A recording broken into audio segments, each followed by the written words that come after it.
ในระยะ30 ปีผ่านมาเนี่ยพวกเฮานี่เป็นประเทศที่มีดอกเบี้ยสูงดอกเบี้ยธนาคาร10%ปัจจุบันก็13บวกค่าสิ้นเปลืองการแลนเอกสารหรืออีกซื้อแบบพื้นบ้านครับว่าค่านายหน้า5%ก็รวมเป็น18%เทียบใส่ประเทศเพื่อนบ้านเขามีแต่3%ข้าพเจ้าชัยเดช ปุญญวงศ์สมาชิกสภาแห่งชาติเขตเลือกตั้งที่13แขวงสวรรณเขตขอมีความเห็นแลกเปลี่ยนติดพันกับการปรับปรุงรัฐธรรมนูญของพวกเฮานี้ซึ่งว่าผ่านการค้นคว้ามาหลายลบหลายตาก็เห็นว่าใน122มาตราของรัฐธรรมนูญของพวกเฮานี่ก็มีความหัดกุมพอสมควรถึงในนี้ก็ถือว่าข้าพเจ้าเองก็จะมีความเห็นในจุดเดียวซึ่งกับมันก็ติดพันกับเวียกเศรษฐกิจซึ่งในจุดเดียวนี่ในมาตรา54ข้อ3ถึงมันสิสั้นๆแต่มันก็เป็นการกำหนดชะตากรรมทางด้านเศรษฐกิจของประเทศของพวกเฮาเนาะซึ่งข้าพเจ้าในฐานะสมาชิกสภาแห่งชาติสังกัดอยู่ในคณะกรรมการเศรษฐกิจนี้ก็อยากให้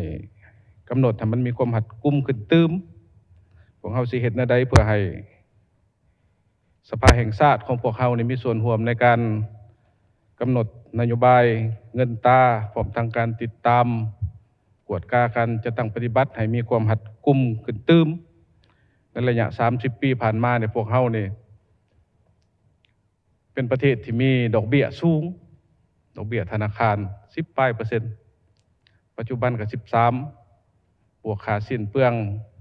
การแลนเอกสารหรืออีกซื้อแบบพื้นบ้านครับว่าค่านายหน้า5%ก็รวมเป็น18%เทียบใส่ประเทศเพื่อนบ้านเขามีแต่3%ในระยะผ่านมาพวกเฮาก็มีแต่เว้าให้กันแล้วว่ากสิกรรมบ่เฮ็ดเวียกทั้งกสิกรรมกับว่าการค้าบ่ไปหาตลาดแต่ความเป็นจริงเนี่ยมันบ่ได้ขึ้นกับพวกนี้ดอกราคาสินค้าที่พวกเฮาผลิตขึ้นมาเนี่ยมันสูงเกินไป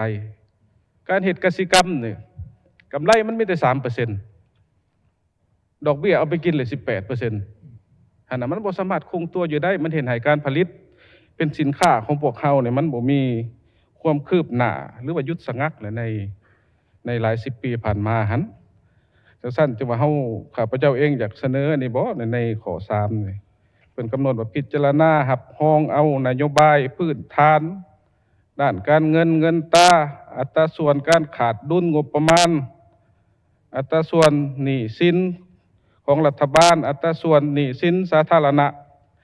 นี่ข้าพเจ้าว่าอยากเสนอตัดออกบ่ตัวนี้คำว่าพื้นฐานเนี่ยนะอยากให้สภาแห่งชาติของพวกเฮาเนี่ยมีส่วนร่วมหลายขึ้นนะในการกำหนดนโยบายเงินตราของพวกเฮาเนี่ยปัจจุบันเนี่ยเรื่องการปลูกการฝังการดำเนินธุรกิจทางด้านกสิกรรมซึ่งเป็นท่าแห้งของสปป.ลาวของพวกเฮามันมีแต่หัวหน่วยของประชาชนมันยังปฐมประธาน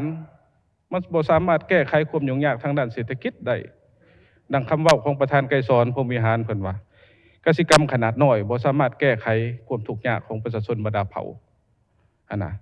คันรัฐบาลของพวกเฮาบ่สร้างสิ่งที่เอื้ออำนวยให้แก่การดำเนินธุรกิจทางด้านกสิกรรมนี่พวกเฮาก็บ่สามารถไปฮอดไสนะและการส่งเสริมของพวกเฮานี่ก็อยากให้ส่งเสริมในทั่วระบบเศรษฐกิจอยากให้ทุกคนที่มีเงื่อนไขสามารถเข้าถึง